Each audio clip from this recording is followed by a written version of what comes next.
What's going on, y'all? It's another motherfucking one. It's another one! Okay, it's another motherfucking episode of the Rewine. What is going on, y'all? It's been a hot minute. Okay? You know, I'm sorry, I'm making noise with my water bottle. My apologies. James, don't whoop my ass. But no, y'all, it's been a minute. You know, I haven't done the show in quite a little bit. You know, life is getting away, but in the best way possible. You know what I'm saying? I just got to carve out more time to be consistent with it. Here's my thing. It's definitely probably going to not as be consistent as I want it to be, but you damn Skippy, I'm going to get me some episodes in, okay? Because I just like doing this. And I know it's a few of y'all out there that like me doing this. Thank you, babies. Make sure you like, rate, comment, subscribe, follow, share. You know, do all the things that little button tell you to do on social media, okay? But, yes, y'all, what has been going on? It is still summertime Chicago. We is up in August, okay? I think the last episode I did was probably low-key. It had to be in July. But not much has been going on. Bitch is still hot, you know. Well, it's been good days, but it's been bad days. But personally, for me, I tell people all the time, I do not complain about this hot weather. I would rather sweat and just make sure I'm taking care of myself throughout the day, okay, than to how it be during the wintertime. And y'all know how it gets during the wintertime. So y'all gonna be missing that sunshine. Y'all gonna be missing that humidity when that motherfucking winter come. Because I am miserable during the winter. That's why I know I love Chicago, but I'm not gonna be here forever. Because the winter, like, it depresses me. And I mean, in so many ways, I just don't like it. So I'm not about to complain about this good hot weather, okay? What else has been going on? Been doing a lot more improv now. That's honestly one of the reasons why it's been a long time coming. It's just because I've been doing more performing and stuff. So I've been doing more improv. Yeah, I had to have been doing it last time I recorded, but I've been getting into stand-up. Yes, been going to open mic nights after I did my course at the Lincoln Lodge. You know, shout out to Chris Higgins. That was my teacher. It's been great. I've been going to these open mic nights. I've been having good review. I've been having good reactions. Been having some not so good ones. You know what I'm saying? It's okay. That's what comes with the territory, okay? Of course, learning my audience, aka straight white men, y'all don't get me, just like I don't get why you motherfuckers talk about cum more than I do, and I actually like sucking dick. No, like for real, it is so motherfucking annoying. All these mics I've been going straight white men, I'm like, where's the cum joke? Where? Boom, right there. It's just like, you motherfuckers ain't got nothing else to do. And don't get me wrong, as a motherfucker who likes jerking off, I get it. There is so much more to life. And there is so much more to being funny. I'm like, damn. I'm like, yeah, again, y'all talk about it more than I do. And I actually do like swallowing cum, okay? Sorry, that was a bit explicit, but it just gets on my nerve. I'm like, why y'all white men keep talking about this? My God, but it's been fun, been meeting some interesting people, you know what I'm saying? Now I've been like submitting to be openers and stuff like that, trying to get my little name out and stuff like that. So we shall see, you know. I really feel like this is what I've been called to do. I really do. Like, stand up is something I've been wanting to do for the longest. And there's been so many obstacles been put in the way and stuff like that. And now I'm just at the point I want to really do this. And I'm doing it. And I don't know. It's only up from here. You know what I'm saying? So, yes, look out for me. Share my stuff if you see it. Like it. I think I'm a funny bitch, okay? So, yes, that's been going on. What else? Working still, you know, until I don't have to no more. And, you know, let's hope it comes soon. Oh, I went to Lollapalooza last weekend. Yes, I did. And that was my first time. I don't know if you all remember one of my guests that I had on, Michelle Tompkins. She's the owner and founder of the Corner Store Chicago. If you don't remember, it is a mental health resource. I mean, it is a mental health organization that provides mental health resources to Black and brown youth in underserved area. And this year we got asked to have a sort of a wellness tent at Lala with like 2 other organizations. It was actually this organization called Hope for the Day, which is known in Chicago. And this other organization, I can't remember the name of it. Dang, I really need to remember the name of it, but it was an organization that brought awareness about sexual assault in the music industry. And I was like, yes, I'm here for it. Educate. I got to really look up their information because they is in the same city, and it's like, why not look it up? But yes, and the corner store was involved with that. So we got to have a tent there, pass out some material, spread the word, check in with people, see how they was doing. It was very cute. It was fun. Again, that was my first Lala. I will say, now listen, I was expecting to see white suburban teens, and of course I saw white suburban teens, okay? But honestly, it was a very mixed little crowd at Lala. Like, it was a lot more Black people than I was expecting to see, but I'm gonna be real though. I believe it may be because of the headliners, because, we had Meg, which I went to go see, which I'm gonna talk about. We had Sexy, I'm gonna talk about, and Metro Boomin was there. You know what I'm saying? So that could have been it. Also, I was not expecting kids to be at this event. And they definitely were. It was a whole Kids-a-Palooza section. And what's the organization called? The Happiness Club? I don't know if you might have heard of them if you are in Chicago, no nonprofit, They they basically do performances and promote wellness through dance and stuff like that. I've seen them perform a few times because they've come to this job I used to work at. And I was like, oh, I really did not know kids were there. I thought it was an adult, not even adult, but an 18 plus only thing. So there's that. Bitch, it was hot. It's a lot of walking.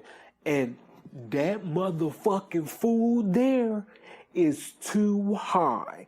I'm still pissed because y'all know them cans of Minute Maid lemonade. Y'all know the can I'm talking about. The can that you pop open. Why the fuck was that $5? Never again. Don't even worry about it. That's why I bought my water bottle the next day.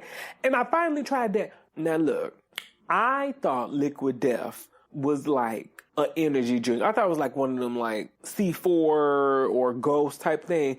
That ain't nothing but water. Now, it is refreshing. The shit is refreshing, okay? I'm not gonna sit here and lie. But I'm just, the hype about this, I'm this is just water. But that just goes to show you marketing matters and how, because the whole purpose I found out of that was for people who not to drink to have something to feel like they drinking so they don't be left out. Not trying to throw no shade, but if you're not drinking and I always tell people, I don't understand the whole wanting to, that aspect don't really bother me about, because if I just say I'm not going to do something, I could be around the whole room and they all doing coke. And that's not going to make me want to feel like I want to do coke or anything like that. But I know drinking is a different thing, yada, and I know it's just the same thing with non-alcoholic beverages. I'm okay, just don't drink. You know what I'm saying? You're not drinking, so just don't drink. And I don't understand why you got to fit in if you know you don't want to do this. Do you get what I'm saying? I don't know. That's just me. That's how my mind working. But again, I do realize I have a stronger mindset than most. Because people still get amazed that I just went vegan cold turkey, which I did. It was one day, Sunday, I ate my last meal and I said, okay, tomorrow I'm going vegan. And I did. And been ever since. You know what I'm saying? So yes. But yes, Liquid Death, tried it. It was cute or whatever. Very refreshing. Was it alkaline? I don't know. But it was good. So I got to see none other than Meg Thee Stallion. It was so good. She's so good. She's such a great performer. Sorry, y'all. I was scratching my beard. She's such a great performer. The fucking breath support she has while she rapping and dancing. Meg know how to perform. Okay? You can tell Beloved works out because she know that's what Meg understands that her body is her tool, and not in like, just the sexual way, but literally understanding like, I'm a performer. I got to take care of myself and be able to do all this stuff on stage. So I have to work out. And she posts her fitness journey and everything. Looked great, sounded great. Me and my friend, baby, we had a time in that audience. We had a motherfucking time. It was great. She performed all the good songs, you know what I'm saying? Now, the only songs I would have loved to hear is Broke His Heart, because that's my shit. That's off Megan, that latest album. Ooh, that's my shit. I be listening to that damn near every morning now. Also would have loved to hear Rich. I personally really enjoy Sugar. That's one of my favorite albums. Love Tina Snow, love Fever. That's Hot Girl Meg, right? Fever? I think so, right? Yeah, I think so. But Sugar's my shit. She did so good. And she addressed the Kamala. I be getting confused. I think because so many people say it wrong, is both of them are in my mind. It's Kamala. No, because it's Kamala. It's Kamala. How I be wanting to say it. Yeah, it's Kamala. Yeah. I'm sorry, I done had some wine and I done smoked too. Kamala. Yeah, Kamala. That's how I would say it. That's how my mouth saying it. Shit. She talked about performing at the rally and stuff like that. And, I know everybody like, girl, read the room. Here's my thing. The Democratic Party, not the Democratic Party, but her campaign booked her, so they knew what they was getting themselves into. They clearly listened to the music. And like Crystal said on the read, I was listening to that yesterday. Yeah, the previous episode. Celebrities, all presidential candidates have done this before. It's nothing new. You know what I'm saying? They've endorsed it. And I think the thing is, it's just Megan or whatever, and because of the music and stuff. But it's just like, hey, bro, you got to get them young people's votes. And what people don't realize is that the young people, they do count. They do count. Them votes really be mattering, okay? Those votes really matter. Okay? They really do matter. And it's one of them things, it's like, they gonna do that. I looked at it as like, of course, I just didn't take it seriously. I don't know what to say. It's like, I knew why she was there. I knew why they booked her to get in touch with the younger crowd. It probably did. The job was done. It wasn't so cringy to me, honestly. Like how people were saying, like, it was cringy. I'm like, no. Also, it was held in Atlanta. Like, I don't know. I guess I was thinking, I'm not shocked. You know what I'm saying? Like, I'm not shocked. I understand what y'all saying. I really do. Sometimes, how you just know things are done for a reason and the reason was done and that's it? I don't know if I just made sense or not. Ooh, this wine, Lord. But she came, she danced, and she did what needed to be done. She got people on the TikTok talking about it and on the Instagram, and I'm pretty sure now, and she also mentioned too that y'all had some shit to say, but talk about how Kamala wanna, protect women's right to do whatever they want with their body. Okay. Kamala wanna ceasefire. You know what I'm saying? I'm like, there you go, Meg. Get to the point. The issues at hand. Don't make this about you. And she did.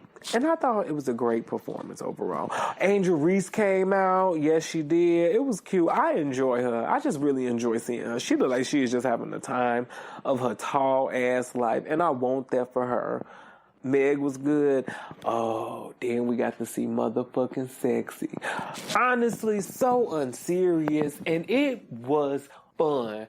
I gotta say, me and my friend was probably louder than the kids was. We really was. I'm not even gonna sit here and hold you. I really think we was because, again, we just know it's music to just shake our ass to and have fun. I'm not living by this. I'm just like, I'm here to have fun. I'm here to have fun with Sexy. And, she performed all the hits. It was fun. She had friends on stage. Was it my friends? I don't know. Somebody on stage was pregnant. You know what I'm saying? It's sexy. What do you want? It's sexy. Like, yeah. Who else I saw? Well, that's it really. I know.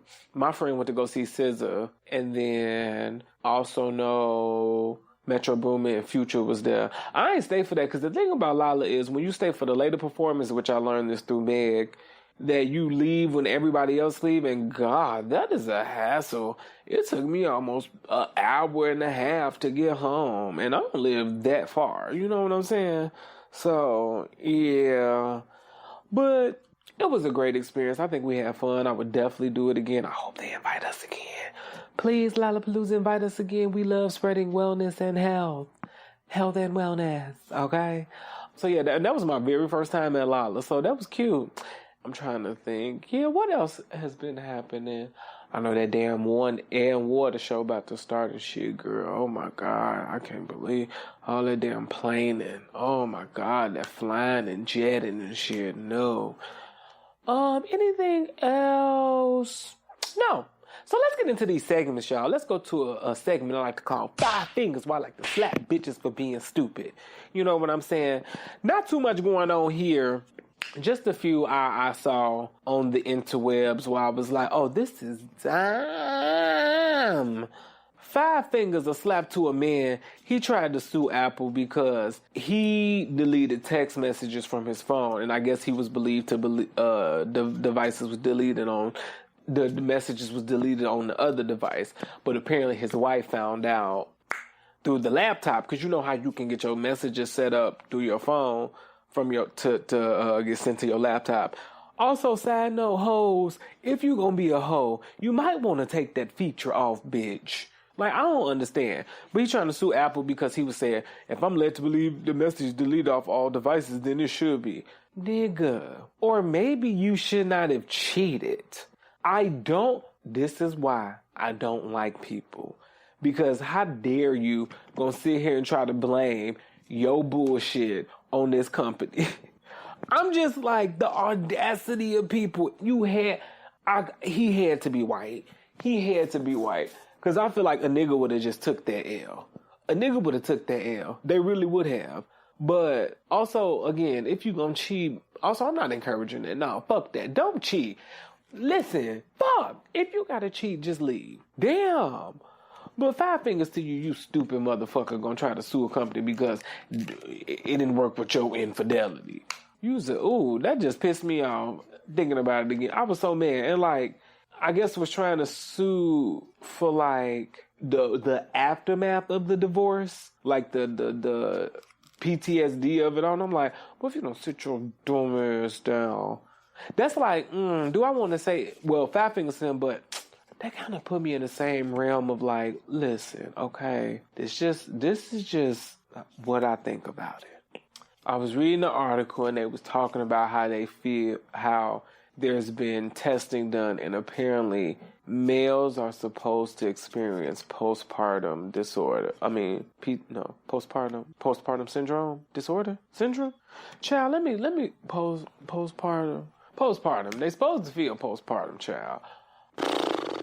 I call bullshit just a little bit.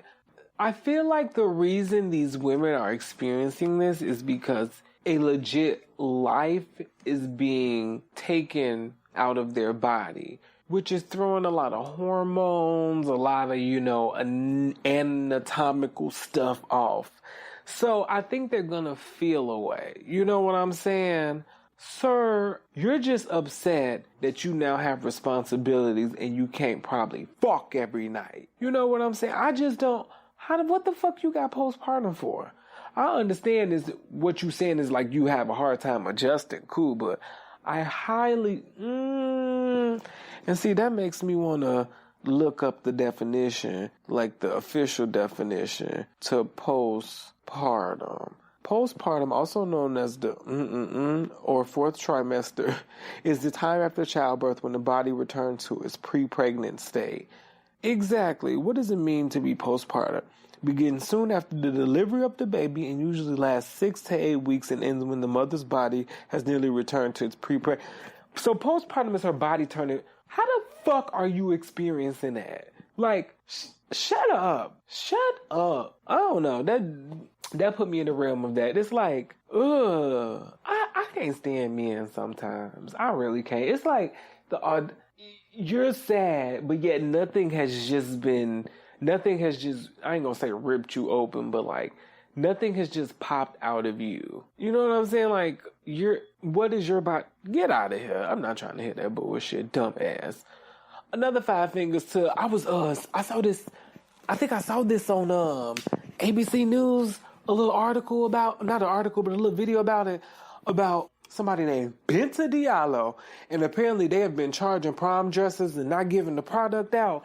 So apparently what they'll do, they had them like design dresses and all that stuff. And then when the time come, they'll take the money and don't respond to nothing. And it's just like, why would you do that? So 5 fingers to this scamming ass, weak ass, bottom of the barrel ass, whoever the fuck you is. Because I just think that's real crazy to do somebody like that, especially a little girl around prom time. And then it's looking like it's people of color too, which is really pissing me off. And I'm like, don't do that when, you know, in like some communities, it is hard to send kids to prom, especially when they truly, I ain't gonna say some kids don't deserve it, but when some kids truly just want to go and have a good time. That made me sad. Made me want to slap a bitch. Because why would you do that to somebody? So 5 fingers to you, Benta Diallo, with that, whatever the fuck. Also, 5 fingers. Now, this bitch really did give 5 fingers to her. So, you know, justice is served, okay? There was this nurse in Arkansas. Apparently, she put someone else's, I don't know if they was friends. They might not have been friends, but probably just knew the same people or whatever. This girl came in, got tested or whatever. She put her My Chart results in her close friends. Now, there has been an update to where there's video of that girl going and beating that nurse ass. But the crazy part is, I think she got charged with battery or something like that. Okay, and I hope Beloved, who posting test results, is getting something too. Because I ain't gonna lie, I probably, maybe not in the hospital. I'm gonna be real, I'm not gonna do that in the hospital. But I would have caught you outside of work for doing something like that. You put my test results in somebody's clothes, and bitch, I'm making sure I'm letting everybody know, okay? I'm getting in contact with HIPAA. You're gonna lose your license. Oh, fucking around with me like that? Oh no, you gonna lose your license, and I'm gonna beat you up still. Cause that I know that's crazy, but that's something I ain't gonna lie. I believe you deserve to get your get hands put on you for. Again, not in the hospital. I would not have done that in the hospital. I would have waited to find. I would have found out how to get to her, cause clearly we know the same people. I would have found out how to get to her and woe her out, and then I would have called HIPAA also while I'm getting my proof too. You know what I'm saying? I can't believe I'm glad she got her ass beat too. How dare you? That's rude as fuck. Damn. Can't even go to the doctor and take care of yourself in secrecy. Not in secrecy, but in peace. And ain't got to worry about people not even exposing, but, I don't like that. Shit. Dumbass shit. Okay. Neil. Off to the 5 fingers. Now we're going to go to PJ's point, okay? And look, I'm not trying to preach and I'm not trying to teach, but I just want to reach out and touch you with a little message or something that's been on my heart, okay?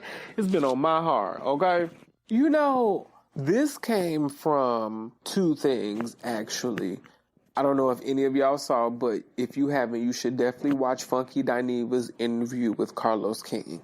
It's so good. It's actually a great interview because 2 openly queer black men getting vulnerable, but also talking about business and talking about how they set themselves up for success. It's not even just the interview itself. It's just like the whole entity of the interview. Like then them doing on Carlos's platform, which is a very prominent platform that was created by him, a black queer man. It's very like, I don't know. It's like, this feels good to watch, you know? But he was talking about how when he came out to his mom, the first thing she asked was, have you ever been touched? And that made me think about Sean T, who I just listened to his interview on Lip Service with his husband. And he was talking about him being molested and things like that. And he was saying, like, I don't think that was a reason why I'm gay. You know what I'm saying? He was like, I think that made my identity a little harder to deal with, but he was like, he kind of like felt that way. Like he always kind of felt he knew he was gay. And my thing and my point to that, it just made me think too, because a lot of people like to do that. A lot of people like to relate a traumatic incident to being gay. And I think it is because you truly cannot understand how someone can just be gay. You think someone has to be sexually assaulted in order to do that. And it makes me mad because that's not the case. Like, it's just some people are born this way. Because I tell people all the time, I don't believe in getting turned out. I don't. I believe there's always been some kind of curiosity or some kind of something. And depending on what has happened, that will shape how that curiosity will affect the individual. To me personally, I know for some people that definitely might be the case, but I don't know. Me and my friend talk about it all the time. I'm like, I don't think, because if you think about it, because that's why I don't want to watch that. I ain't gonna say don't, but that's why I'm hesitant to watch this movie. It's on Netflix called Reindeer something. I know people have been talking about a guy who was sexually assaulted, and I think he might think he gay or something like that. And I don't like that because, again, you're attaching being queer to always having to be related to something. It's because you just can't understand why somebody can be queer, and it's like something tragic has to have happened to you. And it's like, that's not the case. That's not the case. And I don't know. I just think it's one of those things where, like, just because you don't understand it, please don't try to vilify it to justify it. I don't like that. I do not like that. It's like how there's this notion that queer people, there's this notion, and I should have said trigger warning before I started talking about this, because I mention sexual assault and things like that. And I probably will for like another 2 to 3 minutes just to, talk about the things I've heard. So I'm sorry. But there's this also notion specifically queer men shouldn't be around little boys because they're more likely to touch them because they would be attracted to them. And I've definitely heard that in our community, which don't make sense to me, because I'm just like, okay, there are people, and I'm sorry if I'm not making sense right now. I don't think that anybody being queer is going to make them want to harm a child. Do you know what I'm saying? There are straight people who harm children. You know what I'm saying? And so it's like, you are literally just trying to make queerness this villain. And it's like, that's unnecessary. I don't like that. I'm sorry if that didn't make sense, but I just don't understand when it comes to queerness, when people don't understand it, they want to try to make it be, something traumatic has to happen or something like that. I don't like that. Maybe some people are just gay just because they're gay. And I can say firsthand, I've never was touched or anything. I think anything like that, sexual assault doesn't affect whether someone will be queer or not. I don't think having either parent there, because there are single moms who had straight children, is like straight heterosexual children as well. There are 2-parent households that had gay children. You know what I'm saying? And then I just don't understand where that notion comes from. And I think, like, just because you don't understand it, there's no reason to put evil next to it to try to justify it. I just don't like that. Some people are just gay. Damn. Some people are just gay. It's not that deep. It's not that deep. I promise it's not that deep. Some people are just gay. And then, and I don't believe in turning people out. I don't believe that was a thing. So yeah, just accept that some people are like that and stop. I really do think, I don't know. It's just like, y'all really think there's some kind of queer, agenda going on. Like, I don't think that's what's going on. I think people are just realizing, I want to be who I want to be, and I want to love who I want to love. And life is too short, especially after just witnessing a pandemic. Life is too short to be trying to conform to societal norms and shit. We ain't got time for that. Bitches want to be gay, let them be gay. And stop thinking something traumatic always fucking happened to them. Because like I'm saying, straight people do the same thing. You know what I'm saying? But yeah, that's all I had to say on that. I don't have a what would you do this week. I need to start I had one, but I forgot it. And I knew I should have wrote it down. I really should have. But I'm going to start writing them down. I'm going to skip the homegoing section today just because I really wasn't feeling that today. I didn't want to talk about death right now. It just wasn't in my spirit. It really wasn't. It really wasn't. But I do want to give a cheers, to a few people. The first is Khadijah Dasso. She's the creator of Dasso Beauty, which is a hypoallergenic braiding hair. Now, this is something I didn't know because some people say braiding hair be breaking them. Ow! I did not know that. And she was saying she was having problems with her scalp and stuff. And I'm just like, ooh, I know that. Because anything on that scalp, I know that's annoying. Yeah, so she created hypoallergenic braiding hair, and she opening up her first store in Philly this year. So shout out to her. And I think it's Dasso Beauty, DassoBeauty.com is where y'all can find that. Go support that. Oh my God, come on, hypoallergenic hair. I was thinking about that the other day. I was like, are there plant-based or vegan or hypoallergenic hair care products? You know what I'm saying? For people who got the sensitive hair and scalp and all that. And Khadijah Dasso got it, okay? So cheers to her. I want to give a cheers to Miss Raven Simonier, okay? Because Beloved just extended her deal with Disney. This is why I will tell you hoes, Raven is the queen of Disney. Raven gonna be on Disney forever. And baby, let me tell you something. They love Raven's home. I ain't gonna lie, I'm probably finna watch it on Disney Plus because I've heard nothing but great things. And I'm gonna watch it, okay? I ain't mad, Raven. Okay? And another cheers to Autumn Breon. So she is a queer artist who is using vending machines to put free reproductive healthcare stuff in there. So stuff in there like how to get Plan B, pads, what is it? What is it saying here? Partnering with Plan C. Oh, no, it says lip gloss books and pads and then how to get abortion pills and stuff like that. So she doing those. So shout out to her, Autumn Breon. I love that. Because baby, don't let this government tell y'all what to do with y'all bodies, okay? Baby, put it in a vending machine. Okay, you got to get creative. And of course, it take a creative to get creative. Put it in a vending machine. Put it in a motherfucking vending machine. And of course, a cheers, to Kamala Harris. I keep saying Kamala, and I don't think I'm going to figure it out. It's the wine. Cheers, okay, to Kamala. And she is running for motherfucking president, and she announced her running mate is Tim Walz. And I feel like I heard something where it ain't no T, and black people don't put that T in there. Well, baby, you just finna be Tim Walz. And he a governor from Minnesota. I want to do some more research on him. So yes, y'all, we is gearing up.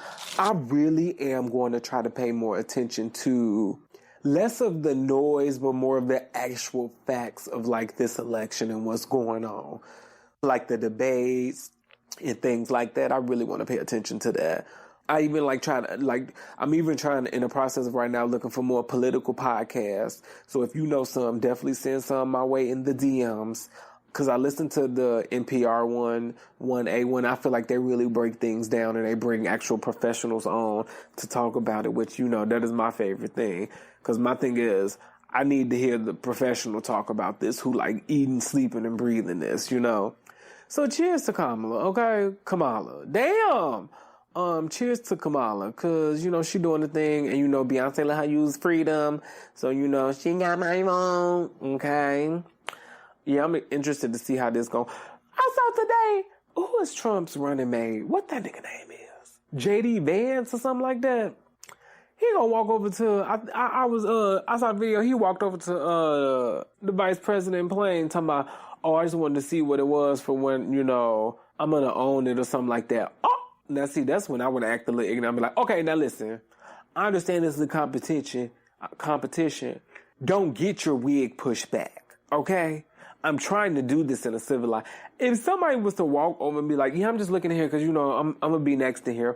Boy, if you don't get your raggedy ass off my plane, get him off. Don't try... you going down the wrong road. Wrong road, okay? Don't do it. Don't do it. All right, now we gonna move on to the reviews. What you been watching, listening, hearing, and reading lately? That was ugly. So what have I been watching? Oh, bitch, guess what I finally watched? I finally watched Brokeback Mountain.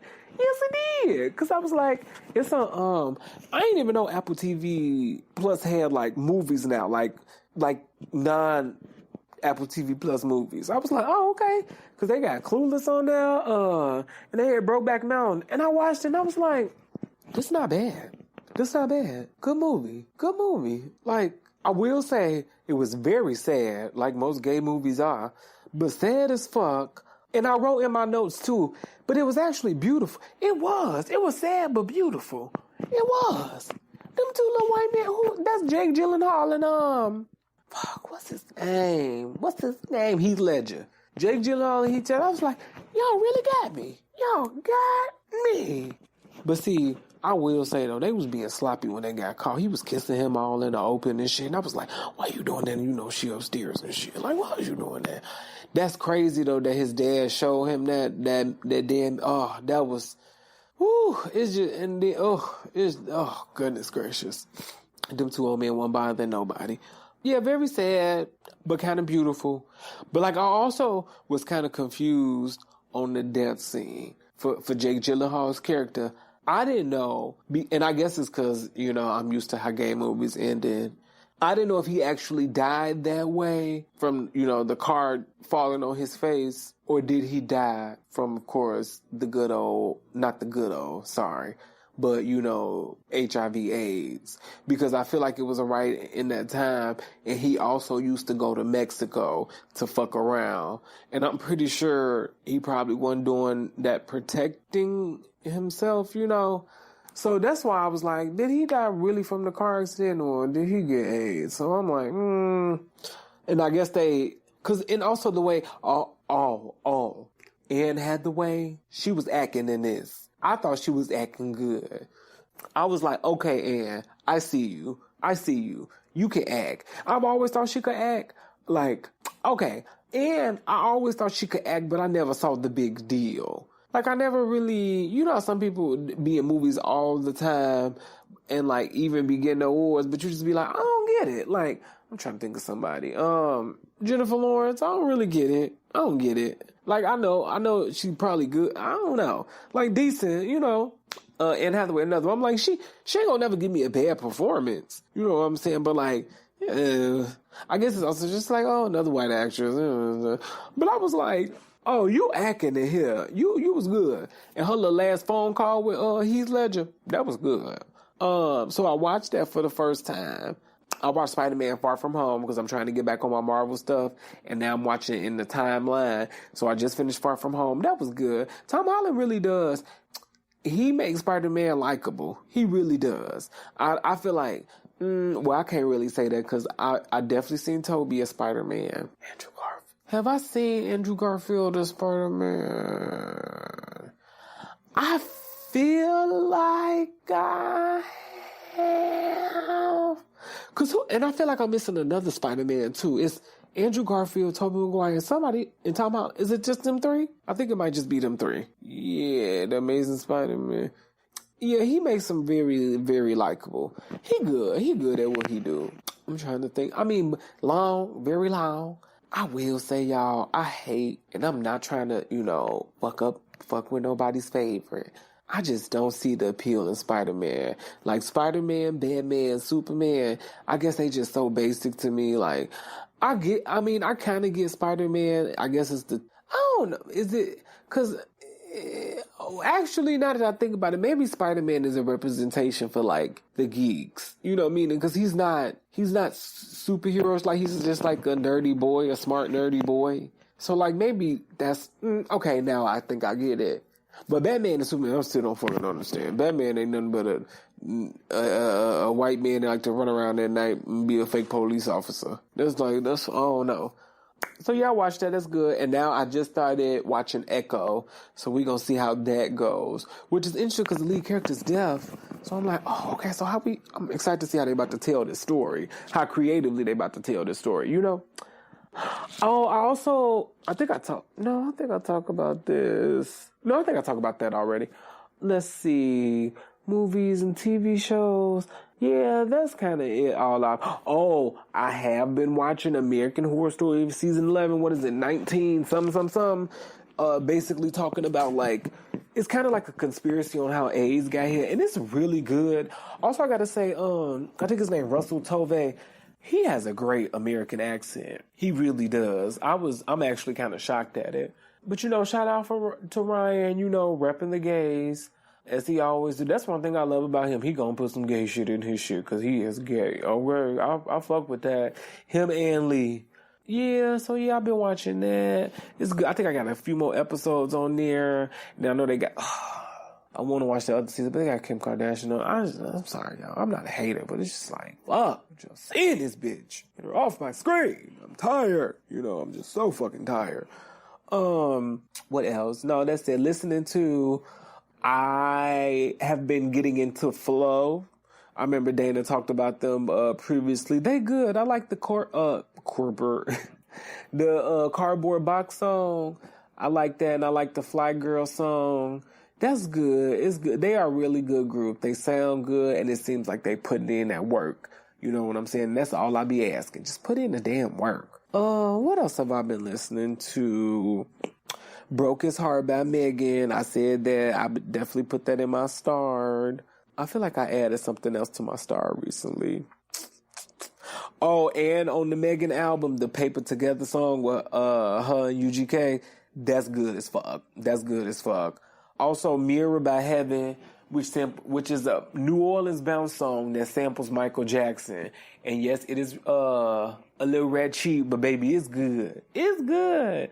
It's good. I love the New Orleans bound sound. I do. Shout out to Heaven. Who else? Rhea, Reedy, Frida. You know what I'm saying? Super Scent. You know, I can't wear no makeup, but I heard your makeup is the bomb, okay? And last but not motherfuckingly, baddies. Oh, this ghetto ass show. What's been going on? Bitches is fighting still. Last episode, what happened last episode? Mariah and Anna finally fought because Mariah mama put her hands on Anna, and at the end of the day, girl, listen, tell your mama don't touch me. I will fight you all day. Tell her don't touch me, because if she touch me, I gotta hit her. If somebody put their hands on me, I have to fight back. I don't care if it's your mama, your grandma, your daddy, your uncle, your niece, if they touch me, I'm going to hit them. Like, tell your old ass mama, don't be coming. She's not on baddies. She was not cast. Tell her to sit down. We don't have time for this. I don't even know why you brought her any fucking way. You stupid. I'm sick of Mariah. She getting on my nerve. And you think Taseki's supposed to jump in every fight for you. She not. Just because you keep doing that don't mean she gonna do it. Stop trying. We see what you doing. You want the biggest bitch on your side because you don't want her to whoop your ass. I get it. But stop acting like a punk. You don't always need somebody to back you up.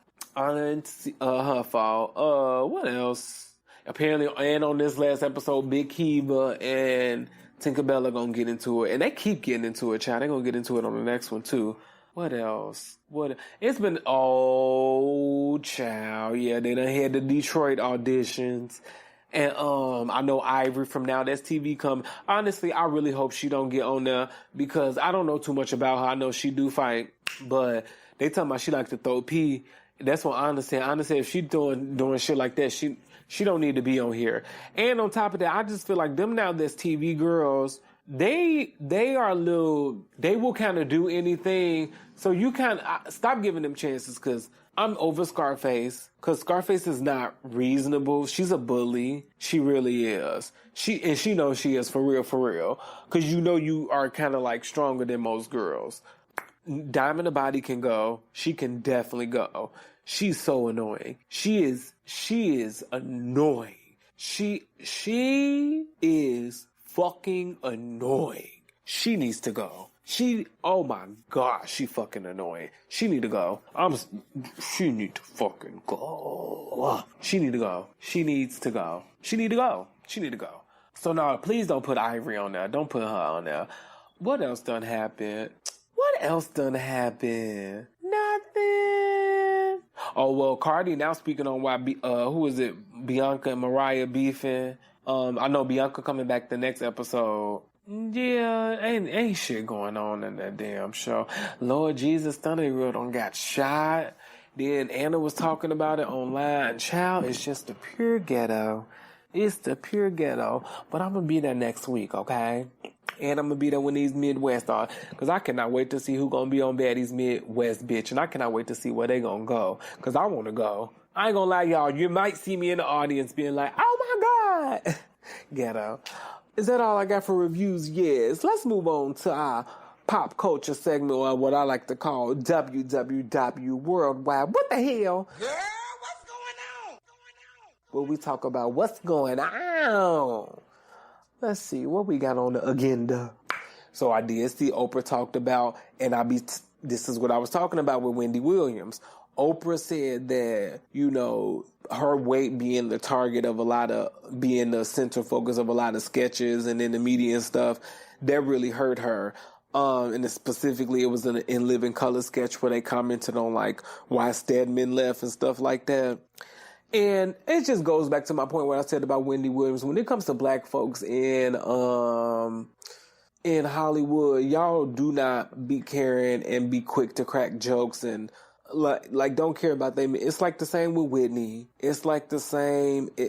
Anytime you see some black people going through hardship or whatever, it's like, it's just a joke. And I understand some stuff can be commented on. I do, as a comedian.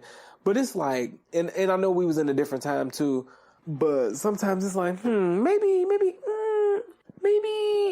I shouldn't. Because I would say even now I heard, and I could have been wrong, this article, I don't know if it was fake. I'm going to look that up.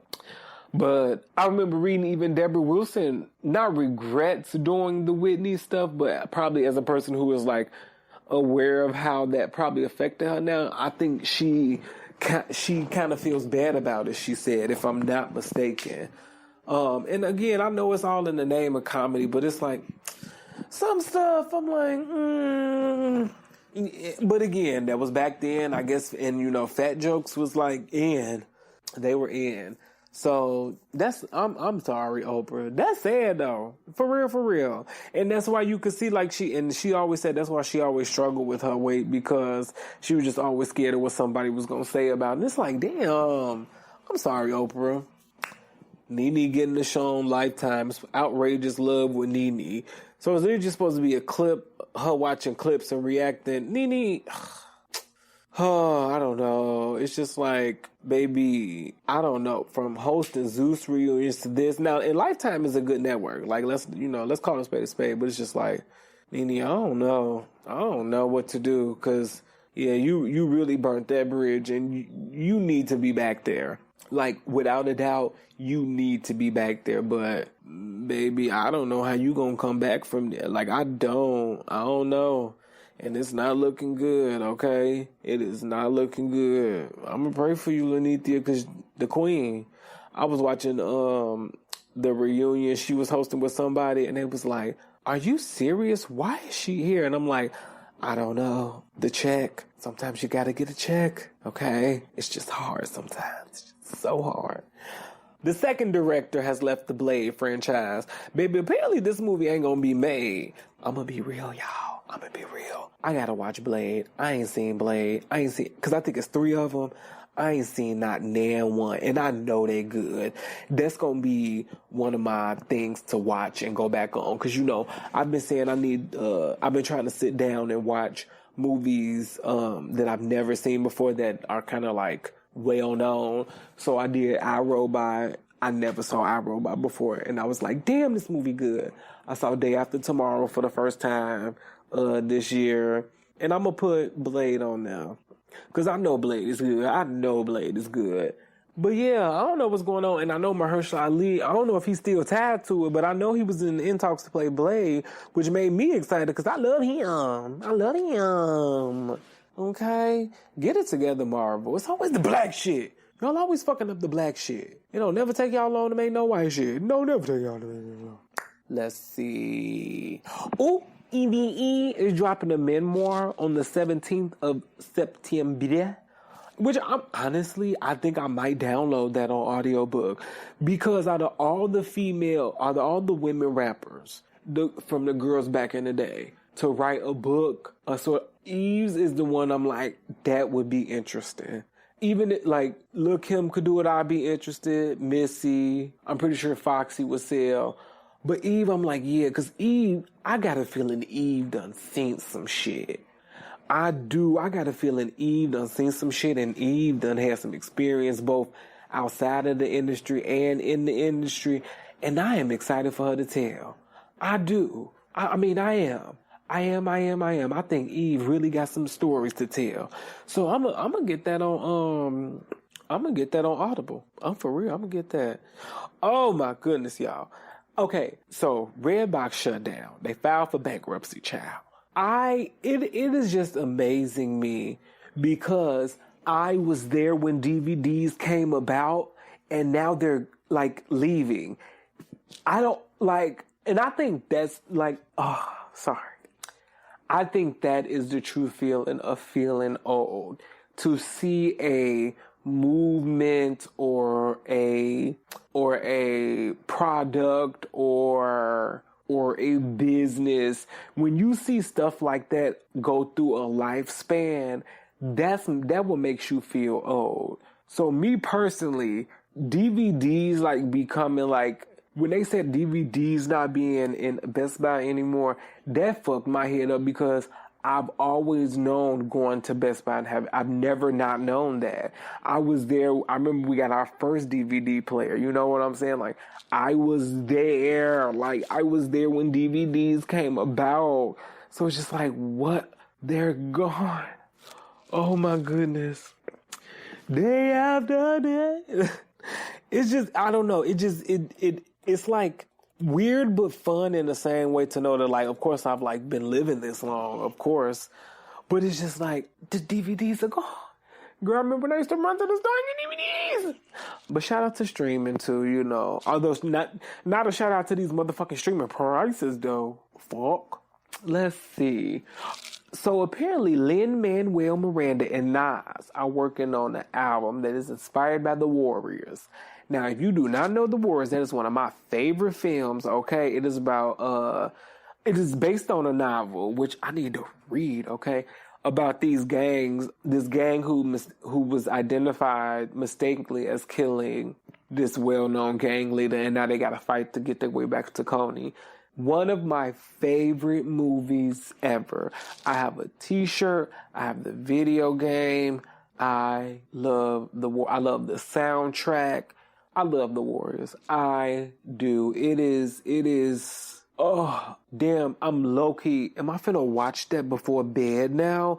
I low-key that movie is so, I don't know what it is. It's just so raw and so gritty and so like, I love it. And I love the adventure of it. It's like, who's gonna make it, the journey they gotta go, because they really gotta battle their way home. And that's why I love playing the video game. I never get tired of playing. I'm gonna play the video game after I get done doing this. I don't give a fuck.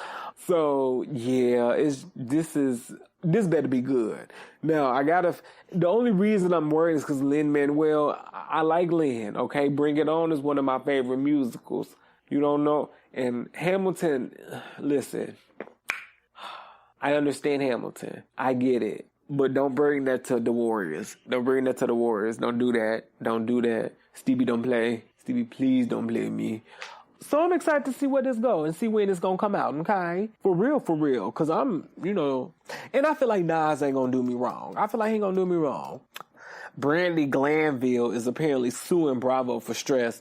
Girl, you ain't getting shit. Because at the end of the day, I just feel like you, number one, suing on a reality show, it ain't gonna never go through, because at the end of the day, you put yourself through this. That's what you signed on the dotted line.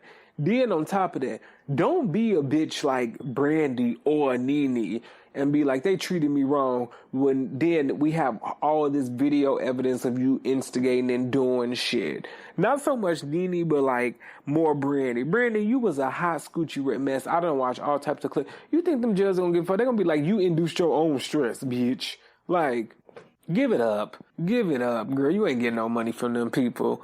Because at the end of the day, and I think it's mostly from, the unaired season of Girls Trip. Now, if y'all don't know, they had a season of Girls Trip that was supposed to be a part 2 of season 2 with Faye and Eva and them. And it was supposed to be somewhere. And apparently she made somebody feel uncomfortable by touching them, which that's what drunk white ladies like to do, touch and don't understand boundaries. And they had to call the season off. They did. And now she want to sue for emotional distress. Girl, stop getting drunk and touching people if that's what happened. Shit. The Olympics are here, I ain't gonna lie, I have not watched a lot. I did watch the opening ceremonies. It was really nice. I'm going to be watching it in the background because good thing I got Peacock so I can watch a lot of shit on replay. I've only watched a few track and field events so far. But I'm like, I don't know why I'm really I wonder if it's because I'm high watching it. But I also am just really invested because, I'm not an athlete, but, athleticism does impress me. You know what I'm saying? I don't care for sports, but, to watch them do the track and field and to do the little pole thing and all that, I'm like, y'all are some straight-up athletes. Also, that was my first time watching the ceremony all the way through. Bitch. I didn't even know we had all them countries. I was like, who is these people? Where they from? Oh my God. They over there? Oh Lord. Okay. And of course, me rooting for everybody black, okay? So all the black countries, when they sailed on their little boat, I'm like, whoa! Even though I know this might not be ideal, because, black people in boats. But I'm like, okay. Also, found out that Grindr disabled location services during the Olympics. Now, at first I was like, well, if you don't want to be, if you really don't want nobody to find out, you probably shouldn't be on there if you're not ready to, you know what I'm saying? But then it was said to have been done because in some of these countries, being out is not legal. And I just thought about, and I was like, so if somebody outed them, they could go back to their country and I don't know, probably get killed or some shit. And I'm like, oh, that makes much more sense. So shout out to Grindr for that. I didn't even think about that. That's crazy though to know that, damn, you can't really be that's so sad. What else is going on? Drake released a whole lot of music and Drake, I don't give a fuck. I'm tired of him. He get on my nerve. He's so fucking annoying. Ooh. Ice Spice said she done beefing with Lotto. Yeah, cause you're not good at it. You beef like a cute bitch. I think that's what it is. You don't beef like you know how to read. You beef like you, I don't know, talking emojis or something. So yeah, it's not really doing nothing, but Ice Spice, Lotto was just seen with Sexy and Flo, which I love because that made me think okay, Lotto don't fuck with Nicki, but Sexy fuck with Nicki, but they can still fuck with each other. Great. Because at the end of the day, call a spade a spade, this the rap girl shit, it's sides, unfortunately. And I hate that it's like that, but it is. And you can clearly see what that is. You know what I'm saying? So, yeah. That's it. I'm gonna watch some more Olympics and stuff, because I do want to talk about them and tell y'all what I saw, though. But other than that, we finna take a little briggity break, okay? Oh, hate to interrupt the show, but I have a few questions for you. Are you a new or small-owned business that's looking for advertisement space? Is the owner of said business black, brown, a woman, part of the LGBTQIA family, or a part of any underrepresented group? Do you love the Rewind and want to help your business and your favorite podcaster? If you answered yes to these questions, then this message is for you. The Rewind is looking for new businesses owned by underrepresented groups to collaborate with on advertisement. Just think, your ad could be read here by me, okay? If you are interested, send an email to therewindpjdj@gmail.com with advertisement opportunity in the subject line. Again, the email is therewindpjdj@gmail.com with advertisement opportunity in the subject line. I look forward to working with you. Yes, we is back. Wine is like a good little drunk. It creep up on you. It just creep up on you. You know what I'm saying? And then, like, you feel it when you least expect it. You know what I'm saying? I said, when I get me some more money, I'm going to buy one of them. Like, I want to buy, like, a real fancy bottle of wine. Like, and when I say fancy, y'all, I want to buy, like, $100 and some bottle. I want to be like, what this wine? Because they said that wine get you fucked up. Okay? But yes, now we're going to move on into our Let It Marinate section where, you know, I like to dive into a little subject just a little more and talk about it and, you know, put the feelers out and see what everybody else saying. What's going on? Okay. I really wanted to talk about being a creative. And I don't know, I think it's just because, like, especially as of now, like, my creative journey has been, like, moving, you know what I'm saying, and talking to other creatives and things about it, and just, you know, seeing how everybody else, not in a comparison type of way, but seeing how things are going for people, and being a creative and seeing so many people who want to be in it. I wanted to talk about being a creative and like what I feel that encompasses, and like, you know, what the people are saying and things like that. So we're going to dive a little bit more into just being a creative. And you know me, I always like to start with the definition, okay? So I looked in good old Merriam. You know, I really only trust Merriam, okay? Oxford, you all right. You know what I'm saying? You all right. I feel like it's another one too, but I don't know. Oxford, you all right. I like Merriam. Like, I think also just because, like, I just feel like I would trust a bitch named Merriam over Oxford. You know what I'm saying? I'm going to trust Merriam. So, you know, Merriam said, she gave us a couple definitions. Then, used in the adjective form, it says, 1, marked by the ability to create, given to creating. 2, having the quality of something created rather than imitated. And then they have imaginative next to it. 3, managed so as to get around legal or conventional limits. And I said, what? Oh, that's interesting.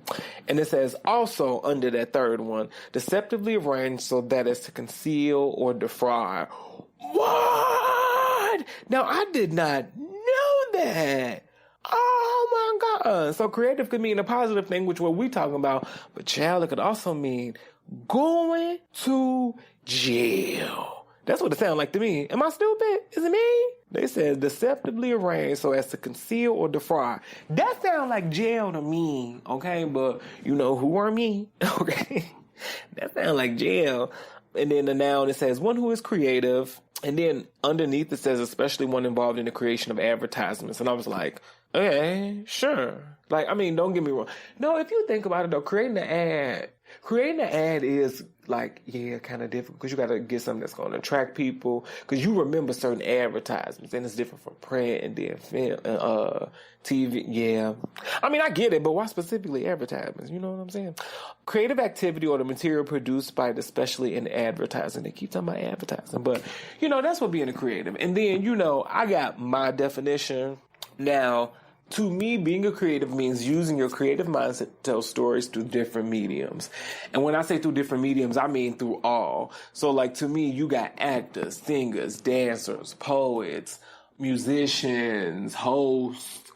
I consider people who, I mean, I guess it's like more entrepreneurship, more business, but I consider people who start their own businesses as creative because it took the creativity for you to make whatever product this was and to get it packaged and to get an image with it and to get, like, you know, the whole, you dig? So I feel like those kind of go hand in hand, honestly, because you got to be creative. I feel like you got to be creative but shit, it sounds like you can't be creative in business, girl, because they'll take you to jail. Be legally creative in business, child. Don't go to jail for nothing. Oh my God. So yeah, that's what creative means. And I feel like, of course, there's so many mediums. I wrote down, I can't even say writers, actors, directors, people who work on the sets. You know, I consider them creatives as well because they help and create this whole story. Podcasters, interviewers. A creative, you know, is a creative. Just a creative. People who create and share content too, you know, kind of like what I'm doing right now that you're listening to. I created this podcast. Thanks for listening. So yeah, and I was also just gonna talk about my creative journey just a tad bit. So I started acting in high school. My mom honestly randomly found this school and she was like, "You want to audition?" I was like, "Yeah, we'll see." Because honestly, I had really truly never done too much of it. Like I did a few little things in elementary school, but nothing like, some kids really have been acting, and I learned that when I went to high school, because I went to a school specifically for like arts, of course, but also for different mediums. So we had theater, dance, musical theater, and visual art. And media arts too. So we had a department that was people who liked to film and direct and things like that. Very, very honestly, I loved high school. I did. Too goddamn expensive, of course, but the Lord blessed me, and so when I auditioned, they gave a bitch a full scholarship. Now, was I shocked? Like, I think I was in shock because I was like, that was my first time ever like auditioning for something. And like I truly hadn't known what acting was, but from like watching like TV. So like the fact that I was like, y'all finna give me a full ride? Oh, that means, am I good? Like, I was like so confused, but like, of course, ecstatic, but like scared as fuck. Cause I'm like, wait, what's going on? Like, I don't know what this means, because this is not something that I always think about this too, because I'd be like, if I didn't go to this school, I really don't know. I mean, I'll be honest, I probably would have gotten into computers or something like that. I think so. Like something with like tech or electronics or something like that, something down along the line. But like the whole like theater thing, like I had never, I mean, of course, I knew Tyresha, and that's Tyler Perry for y'all who don't know. But like, I guess like I had never known like auditioning, going to headshots, going to acting classes. Like I had never known anything like that. So yeah, I was kind of in shock. And I remember I was scared as fuck on my first day going to to this school. Cause I'm like, well, first of all, now I had to start taking the bus by myself. And I was like, oh shit. But it turned out fine. And like now I take the bus every goddamn where. Well, mainly because I ain't got a car. Okay. But like, Chicago is kind of like New York in a sense. Like you really don't need a car. But Chicago is less jam packed than New York. So sometimes it's useful. Sometimes it's not. I just, when the finances get up, you know what I'm saying? The inflation is real. But, so yeah, I went to this school and that's how I learned that I like acting and all that stuff. You know what I'm saying? So that's where it started. Then I went to college for it. And then I did more stuff in there. That's when I really started to learn. That's when in college I kind of learned that I was funny. A little bit. That's when I kind of learned that in college, because I was a part of like a writing group and we performed at the end of the year. It's like this little kind of like sketch comedy thing. Although it had like hints of like deep writing and stuff. I ain't really like all this shit.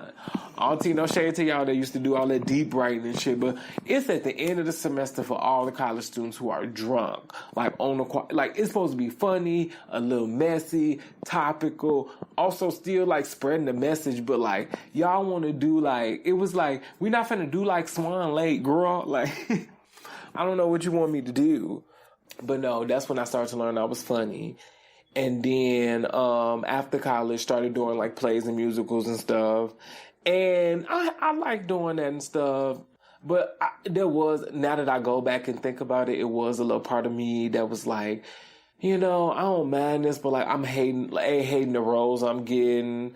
And that was also that part where I was struggling too, because I actually was watching the interview with Jack A on Jennifer Hudson show when she was talking about how like she kept getting cast. She was mad, not mad, but like just a little annoyed that she got casted as Sandra and Lisa and Tutu's and Sister, because she said she wanted to be a serious actress. She wanted people to take her seriously, but she kept getting funny roles. And I was feeling the exact same way when I had got out of school. I'm like, I keep getting all these funny roles and I want to be seen as a serious actor. But then I think something kicked in, which of course led me to now, because now I do stand up and I am an improviser. So yeah, it's been an interesting journey. My creative journey I will say, let's talk about it. The pandemic did, steer my creative journey because I feel like it made me really sit down and be like, okay, do you want to do plays? Like, is that something you truly want to do right now? And it was like, part of me was saying yeah, but then something was saying no. And so, that's something I really had to sit with. And like, friends had been telling me for the longest, even like pre-pandemic, they was like, you really should look into stand up. You probably should. And I was like, I know I'm like talking funny, but I'm like, I don't know if I'm like people coming to see me and sit down and listen to me talk funny. That was also after college when I started this podcast with my friend. And then, so that, I think doing this also eased me into the route too, because I was getting the feedback from that. And so, that started to happen. And the pandemic made me sit down. Oh, and what really happened was I was a part of this a terrible motherfucking show. It was this show, and like, I would say it was a good thing and it was a bad thing. So I was part of the show. I'm not gonna say the name of the show, but it was about this man. These two white men committing art fraud, and it was supposed to be a comedy. It was written by old white men, so it had what? Old white man humor. And I was in it, I was in the ensemble, and I was just hating the material. Also, what I really think it was too? The director was this guy who was like fresh out of college, don't look like he bathed, like very like, I don't know. And it wasn't a young, old thing. Cause I think at the time I was like, when I was doing the show, I had to be, cause I'm 31 now. That was in like 2021, maybe. Yeah. So, y'all know I can't help. I was in my late 20s. So he fresh coming out of college. So, he like 23, 24, when you coming out of college. And it wasn't an age thing. It's just, he also, and I think this is what was just like making me really understand like, oh, I'm funny because like, it was a comedy, right? And he would do things like direct it in a way like he swole down. It was funny, like swole down. And I was just like, and not even just me, but even other people was like, this is not funny, but okay. Like it was, and I was just like, I'm not really liking this. But then that was also making me really, and it's something I'm also still looking at with comedy, understand like, I tell people this all the time. When people ask me about comedy and when we get to the conversations about it, I tell people, comedy is cultural. Yes, comedy can be for all, but let's not get it twisted and say that comedy is not cultural, like everything else is cultural. And that's fine. Meaning, that was when I was also really starting to understand. I was like, yeah, I don't get like standard white male humor or just white humor at all. Like I don't. I maybe get white woman humor, maybe. But even then, I'm just like, I don't know. So that show really like, it was just, and then you know what I think I was just so mad about? I was doing a show that I honestly did not like. I was taking time off, making money because, with a play, you rehearse Monday through Thursday. Friday? I forgot what the rehearsal schedule was like, but you do that, and then you got to do the tech and shit. And then also I was in the ensemble. So, being there just like when you're not just sitting around, it was winter. So every night it was winter. And then by the time that show opened and closed, it was like, was it spring? It was like, it wasn't summer, dead ass wasn't summer, but it was like mid-spring. It was. And then, so like a whole season going by doing this shit. And again, you're not getting paid a lot. You're not getting paid at all. Like, I ain't gonna say it all, but you're not getting paid a lot. You getting paid a phone bill. What did I get? Cause you got some at the top and then, you got some at opening and then some at closing. So, you was getting literally a phone bill and maybe like a little trip to Target. And maybe not even a trip to start J, okay? So that was that. And I was just like, I hate this. I hate that I had to make time for something I didn't believe in, something that was not funny to me, that was not good. Reviews were terrible. I don't even know if I know it got one review. I think somebody was just confused, as I was. You know what I'm saying? So I'm going to take a little sip of wine. But it made me really sit down and think like, no, I need to really focus. I'm funny and I need to figure out like, how do I do that? So then I took this writing class, so the writing class is here in Chicago. I wonder, should I say the name? Yeah, why not? Because I like y'all. Y'all was fun. It's at Neo Futurist. So I took the program there. And the thing about that was I was kind of familiar with that because in college we had a sketch comedy group called Bit, and like it was literally kind of like based off of their thing, because I believe the people who created it at the school I went to, because I'm not giving y'all no advertisement. The people, although I do fuck with some people there, but not all, you know what I'm saying? The people who went there started it in Chicago, and then, years after years, it just, went on to belong to different people and stuff. So I was familiar with it, so I did that program. I got back into writing, and that was fun. It was also like a summer little thing, like where we met once a week, had a performance. Performance was packed. Met some interesting people. One who I'm talking to now, because I'm sorry if I don't know your pronouns correctly, boo. I'm gonna say they. They do pronouns. They do stand up, and so I did that. And then what did I do after that? After that, I think what I did was, I signed up for improv classes. I signed up for this, the scholarship for this year-long program at CIC Theater here in Chicago. If you know it, you should definitely check out their shows.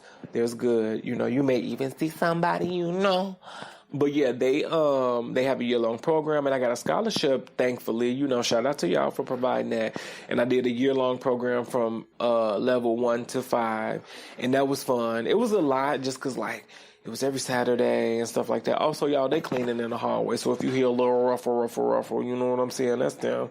I appreciate that. Keep it clean, y'all. Keep it clean. But when they be vacuuming sometimes, they be hitting my door, and I be like, damn, girl. Get it, but don't kick me. All right now. You gonna have me, all right. Pull out my blade. But, okay, I was talking about the level 1 through 5 program at CIC Theater. It was good. It was great. Again, just lots of, it was a time commitment because it was a year long. I didn't realize that. Like, I knew that, but I didn't know that. So when it was over, I was like, oh my God. A year done passed by, girl. Oh my God. So we did that, and then we had a showcase after that. That went well, so now I got an improv team there. And then I did a level at Logan Square Improv. And then I also did a stand-up seminary at the Lincoln Lodge. And for those of you who truly feel as though you like stand-up, but like, and really want to get into it, because not just for like, and I'm not trying to yuck nobody's yum, but not just because you feel like, I think I could do it funny and I want to make some money, but like, because you truly just like comedy in that way, do it. Because like, it was one of those things, because as I was doing all this improv training and stuff, I was truly learning like, okay, I am funny. Okay, now I got to figure out how to like use that in different ways if I'm saying the right thing. I don't know, like. So I was like, during the improv, I was like, okay, I'm good. I know how to create scenes on the spot. I know how to, be true to the moment. I know how to help my scene partner out. I know how to, just ask the questions and things like that. So I'm like, how do I do this for stand-up? And so I finally took that class, and it was so good. I had a great performance after, and I've been going to open mics and stuff like that and trying to find, openings and stuff like that. But yeah, I'm here. Y'all. And, I just got, accepted to do a really fun program, but I can't say it yet because I don't even think they announced it. And when they announce it, that's when I'll announce it. But, the creative journey has been great for me. You know what I'm saying? I've been learning so many things. Well, and you know, I'm going to be very transparent with y'all, okay? Y'all know we used to have a website, but you know, we ain't got it no more because, you know, as a creative, I'm struggling, and we going to get to that, okay? I learned how to like create a good website through Squarespace and things like that. With this, I really understood how to. I definitely would not consider myself a social media manager by any means, because I look at other pages and I'm like, y'all have phenomenal social. Like when I look at businesses and things like that, y'all own it. I'm not there yet. I could get there. It's just, you know, I got a lot to juggle right now. So yeah, that was just my creative journey, just a little bit, just because I wanted to, you know, share that, you know, it's gonna take a minute. And also, like, another thing I wanted to say about my creative journey too, because I'm only 31, but you know, for some people 31 is old. And I started doing this year. I started doing stand-up in June. Yeah, in June. And it's just kind of been going, you know, since then. And I've been starting to do improv since like last year or like a last year and a half. So yeah, it's, accept the journey. You know what I'm saying? That's one thing I really want to push, but we're going to get more into that. Okay. So I wrote down a few little points that I wanted to get across when talking about being a creative.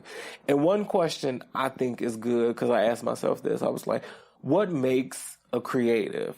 Like, what kind of like attributes do you and what do I think make a creative? And so I wrote down curiosity, because I feel like in order to be a good creative, you have to be curious about things. And I think that's what makes creatives because they're curious about how to do things in whatever said medium that they do them in. You know what I'm saying? Imagination, which is what they said in Miriam. Yeah, I think, of course, in order to be a creative, you have to kind of imagine and think outside the box, because that's the territory of the job. You know what I'm saying? And I think that's why, to me personally, I don't feel like everybody is a creative these days because they don't have a good enough imagination. You know what I'm saying? Something else I wrote down, commitment. Being a creative takes commitment and it takes time. It does. And depending on what you're doing, like, I really have to sit down with my schedule, because I can't go to an open mic every night of the week, because I'm still at the point where I do have a part-time job, because I got to get these bills paid. Now, I'm also trying other avenues to gain money by doing, like, you know, I'm also doing children's theater and things like that, which I really enjoy, because it's like shows teaching them about empathy and things like that. The youth. And then, you know, I'm trying to, you know, monetize this podcast and things like that. But y'all gotta like it. Y'all gotta rate it, review it, share it, and subscribe, okay? Tell your mom. No, don't tell your mama, but like, tell your friends, your cousins, you know. But just let them know I do talk shit, okay? And I might talk shit about you, okay? But yeah, it does take commitment. It does, depending on what you're doing. So if it's involving posting, you got to be consistent with that. And if you're not consistent, like, meaning like, if you're not doing an everyday type of thing, set up plans. You know what I'm saying? So it takes commitment. Awareness. I think being a creative takes awareness, because I think you need to be aware of what is going on around you, because art imitates life. And so as a creative, knowing what's going on around you and how it affects you too. You know what I'm saying? Even, I know it's crazy, like even in regards to like laws and things like that. You know what I'm saying? You got to be aware of what's going on, especially like if you are a creative who is also in like, who has different intersections. You know what I'm saying? I said vulnerability. I do think being a creative takes vulnerability, because I think that's what was stopping me from doing stand-up, because I was like, oh, people on stage just looking at me and I got to talk. Oh, my God. And, like, I don't mind talking. I'm a very, like, you know, charming. Like, I know how to work the room kind of person, but, like, and I'm a whole actor. But, like, and that's what I was saying before I started doing stand-up. It's the difference between being an actor and then, being a character is one thing. I can go on stage and be a character, but then going up there and just being you, And my thing is, people either gonna like, so when they laugh or if they boo, right, when you doing stand-up, this ain't no character, this you. So it's a little bit more like close to home, you know what I'm saying? But I think I'm learning how to like manage that. I do think, and I wrote down also empathy, I do think being a creative takes empathy, because when you create, I feel like you have to, depending on what you do, you know what I'm saying, you have to have certain perspectives in mind, depending on what you create and how you want to be perceived and things like that. So like for stand-up, I feel as though you have to have empathy in terms of like the jokes you're telling, who they're about, why are you telling them, is it with the intent to laugh at or with? You know what I'm saying? That's just me. That's just how I feel. I feel like as a creative, you also have to be communicative. I feel like you got to say what you need, especially, again, depending on what's your medium and things like that. You got to say what you need, how you need it, and if you have questions about things, like, get that out. So, like, me in improv classes, at first I used to be a little shy to ask questions. I don't know why. But now I'll be like, okay, so look, I ain't like that. What happened? Like, and not me being disrespectful, but like me, like, you know, I'm just like, I'm doing this and putting my all into this. I'm being vulnerable. So I got to ask I got to ask some questions, and not like disrespectful questions, but things that are going to help me truly tell whatever sad story I'm trying to tell. You know what I'm saying? And then lastly, I wrote respectful. I feel as a creative, you need to be respectful, again, depending on who you creating for, how you want to create, how you want to be perceived with your creation. You needs to be respectful. And that could be in so many ways, like meaning, again, like with stand-up. This is my philosophy. I can't speak for everybody else when it comes to stand-ups. I'm trying to laugh with and not at. We don't want to poke fun at no groups. You know what I'm saying? I like, in my stand-ups, I ain't gonna lie, I like more question-based stuff. Because some stuff I do be like, girl, what this mean? Like, and then, of course, I do my research on it and stuff. And then I talk about, you know, my experience with it. You know, I'm not trying to, I want to be respectful about things. Like, it's even jokes, like, I look and I be like, do I need this in here? You know what I'm saying? So that's just me on what I think it takes to be a creative. Some of my, I don't know, things I think people should have: curiosity, imagination, commitment, awareness, vulnerability, empathy, communicative or communication, and respect. Now, one thing when being a creative, I wrote down, because I want people to think about, there's just a few things I think that help fuel your creativity. And if you are really trying to get into this route of being a creative, that I think you need to keep in mind. Number one, your environments. You have to find creative environments that are going to just make you tap into that imagination, that are going to make you want to question what you're doing and make you really dive deep into. And again, this also depends on what you are doing, of course. But like for me personally, like I do record from home, and I prefer recording from home, honestly, because I could go to my, before when we did it, we went to my friend's studio. Hey, James! And like, don't get me wrong, I don't mind going there, because I still go there when I need to record something for him or things like that. But I prefer being in my own space, because I feel like it allows me to be comfortable, and allows, like, if I have guests, because they like it a little more, because like I think I'm a pretty good host, okay? And I think I like have this, like, I'm trying, because I'm inviting you into my space, and not because like I can't go to another space, because I really could.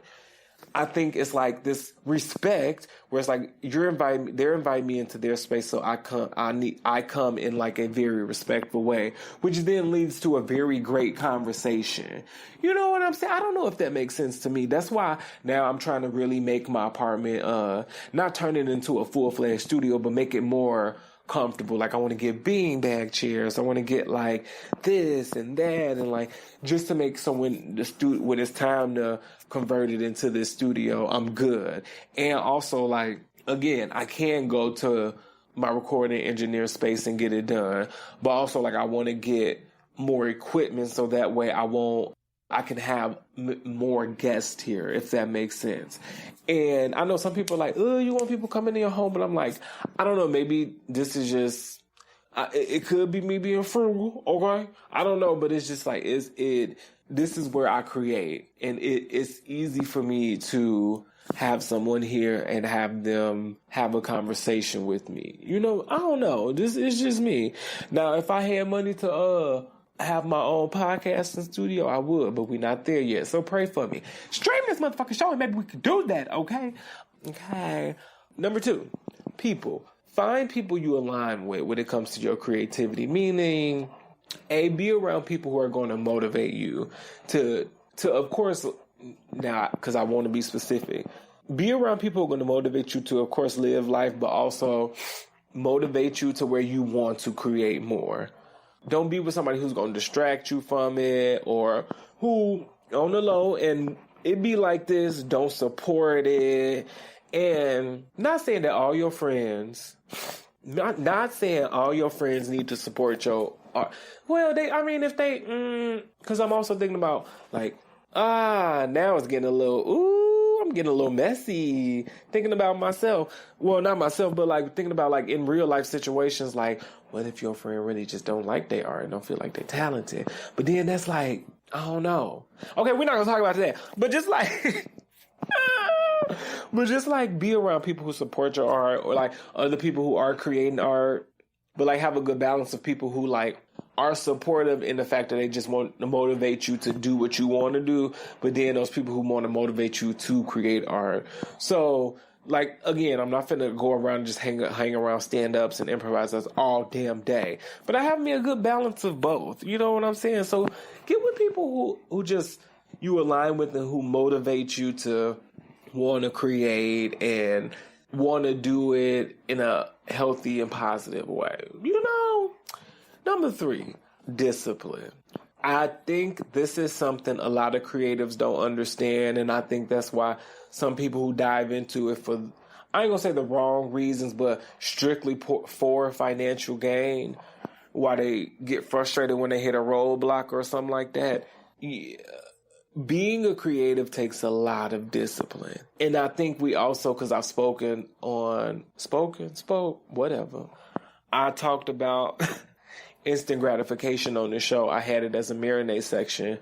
And I think, especially now, like 2024, that is something that we are used to because of, the pandemic and just social media and stuff like that. We see people kind of getting almost notoriety overnight and things like that. And I do think it's distorting how the journey of a creative should go. I truly do, because everybody really think, just post some videos on TikTok, post them on Instagram, on Twitter, and like you good. And I'm just like, it takes more than that. And not everybody wants to go that route.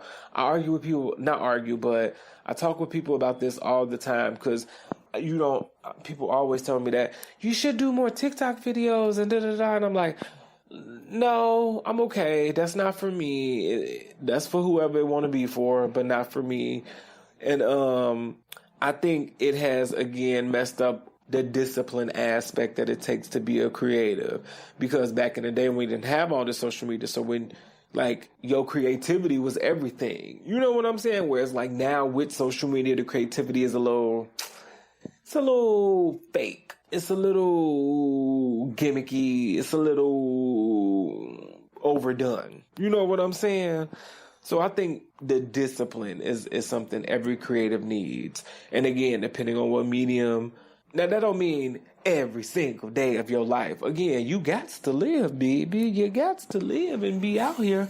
But take discipline with whatever it is that you're doing, And lastly, these two kind of go hand in hand, these last two. Time management. You got to learn to prioritize you, the art, and your daily life. And that's what I'm learning now. You really got to learn how to prioritize those, because balance them is what I'm saying. Because especially Now, look, if you cannot work and shit, you got somebody paying for shit, you know, by all means, milk it, okay, honey? But, like, for those of us who truly are, like, ground up not content creators, but, like, ground up creatives, you still got to work a 9 to 5. You still got to, you know, make sure you eat and work out and take care of your mental health and drink water, moisturize. Make sure you can afford a manicure, pedicure, to put groceries in your fridge and to keep, you know, household items in. Then you got to wash, then you got to buy clothes, and then you got to still want to pay for stuff for the said creative project. Like, it can be a lot. And then it's like, you got to work more, because that's something I've been trying to figure out. Like, it's like, then you got to work more, but then the more you work, the more you don't get your creative stuff done. And then it's like, then, you know, once you don't get your creative stuff done, then you don't do other stuff. It's just like, it's so much.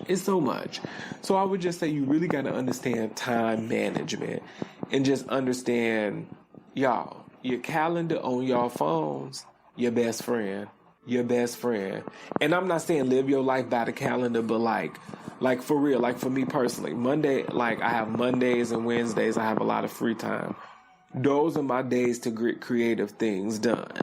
And like, of course I do stuff on the other days too, but like I designate these days to like, okay, you have to get this done. You got to get this done. You got to get that done. You know what I'm saying?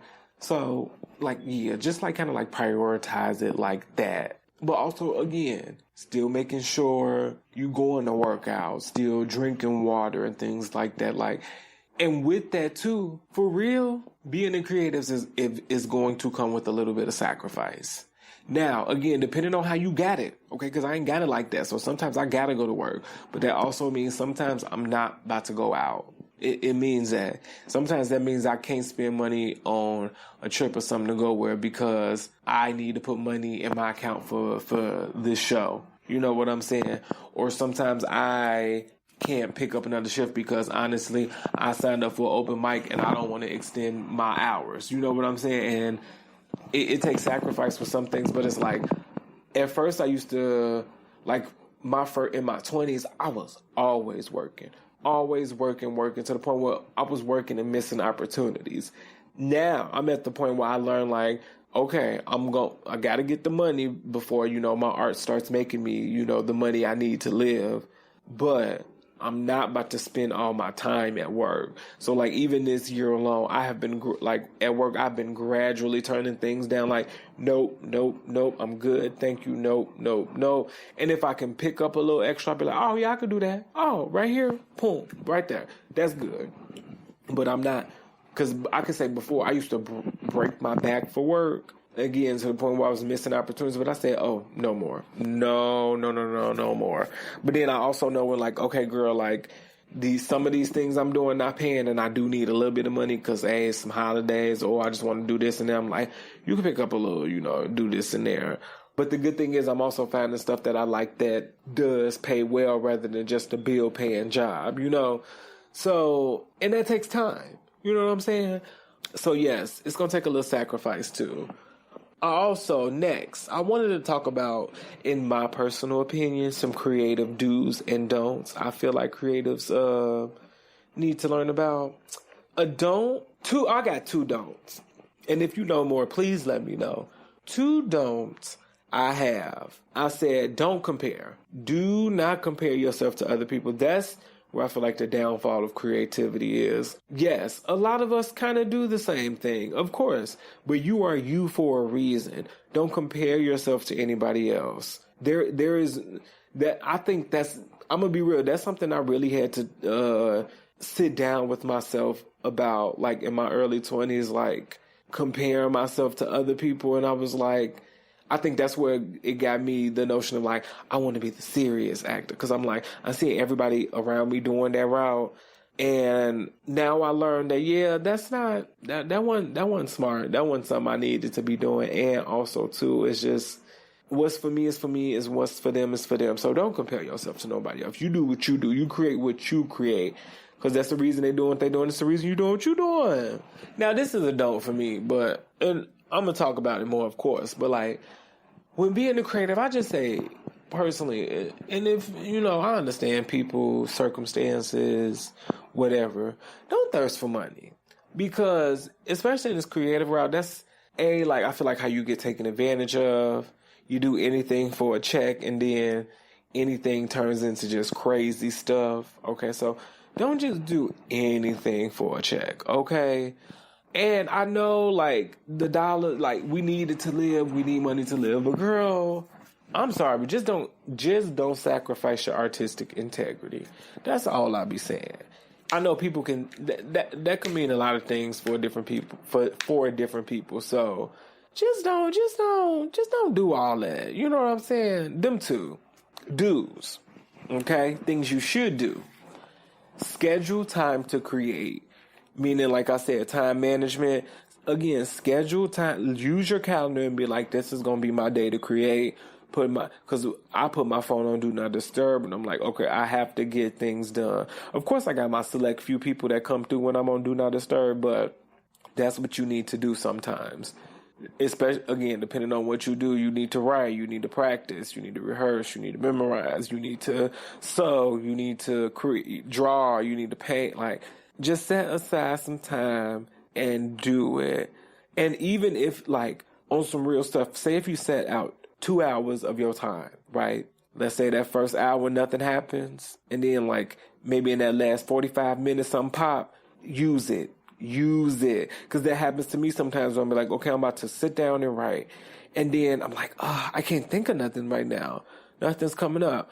I don't know what'll happen. I walk around, get a swig of water, maybe go on the balcony. And then I'm like, oh, yes. And then go back and I'm like, yes, I only got 30 minutes left of my 2 hours. But in that 30 minutes, I'm finna do what I need to do. You know what I'm saying? Schedule time to create. Treat yourself. I feel like as creatives, because, and again, this depends on what you do, because you are creative, you're using so much of yourself, and depending on what you do, it can be physically, maybe mentally, or maybe even spiritually or emotionally exhausting. You know what I'm saying? Sometimes being on stage and being animated and stuff, it makes me a little tired. It made me a little tired. Or, for instance, actors going through the auditioning process, preparing for it, stressing for it, going in there and doing it. After, give yourself a little treat. I just learned this recently, after every audition or something, I'm only using audition because I'm an actor, but after you do an audition, after you do a call, a dance call, a singing call, or submit a tape or do something, after you done prepped and put your creative mind to work for something and is submitting it for someone or something to evaluate and then to make a decision or something like that, give yourself a creative treat, because you were stressing about this. Because if you, I ain't gonna, dang, do I want to say, if you are the creative who truly has, who is creating to care, you're going to care about what you submit. You know what I'm saying? So treat yourself after. After an audition recently, I was like, you know what? I'm finna treat myself to a cookie. And I got me a insomnia cookies. They got vegan cookies. And I was like, let me get some of these cookies. And I treated myself to some cookies, girl. Yes, I did. Yes, I did. For real. And that literally could be something as a cookie.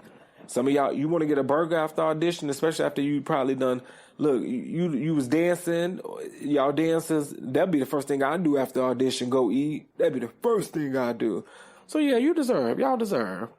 Another thing you need to do, I think, plan ahead. Make sure you plan ahead for stuff, aka use that calendar. So when for me, I know my work schedule a couple weeks in advance. So I plan around. I plan with that. You know what I'm saying? And I kind of got not a set schedule, but I kind of got not a predictable, but a familiar schedule. So I plan with that. You know what I'm saying? It's okay to plan ahead. If you know you in 2 weeks, this is the only time you might have to do some creativity, plan that ahead. You know what I'm saying? if you know for auditions and stuff, you need to take off, do all that. Like, I would just say everybody plan ahead. And also, again, depending on how you got it, budget. That's the thing about being a creative. And don't nobody tell you about this. And that's why I think people lack the discipline because, again, it's depending on what you're doing. Being a creative can be expensive. Like, I can say for having a podcast, I got to pay for editing. I have to pay for my equipment. You know what I'm saying? Now, I know, like, right, I could go to his place and use his equipment, but I personally would like my own because I want to do other projects with voice equipment, audio equipment. You know what I'm saying? So I got to pay for that. I am in the process of paying for this website. That was a lot of money. You know what I'm saying? And then, and on top of that, I have to still support myself. So I got to put food in the refrigerator. I got to wash my ass. You know what I'm saying? I got to buy me clothes and things like that. And when you're trying to do all that, and depending on, like, I got a pretty decent job, but baby, the way this inflation is, ain't nothing decent. Okay. But like, I'm going to be real. It could be more. You know what I'm saying? But of course, there are times I can't be at work because I'm doing something creative that may or may not pay. You know what I'm saying? So budget.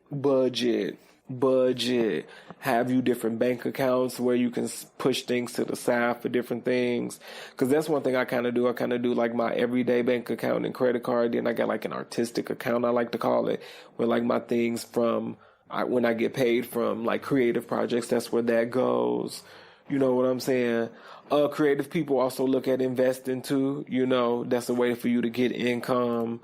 Kind of have like, is it passive income? I guess a little bit, right? Yeah, budget. That's all I'm going to say. Now, I did ask some friends who are creatives, pros and cons of being creatives, because I only know the creative route in terms of like podcasting. What else do I do? Acting, stand-up, improv, semi-sketch comedy, you know what I'm saying? So I wanted to see if other people, what they had to say and things like that. So I asked a friend of mine. He's another podcaster. He hosts the Best of Rivals podcast. He's a sports guy. Shout out to Jordan. I said, I'm going to come on his show one day. I'm going to watch a game. We're going to go on there. I'm going to talk about basketball or whatever. I did tell him I watched my first WNBA game because, you know, I just love Miss Reese, okay? I just, sports. I don't know. I be trying like nothing. It's like literally what, y'all know that channel when you ain't had no cable, it was just that gray static shit. That's what it feel like when I'm watching sports. Nothing.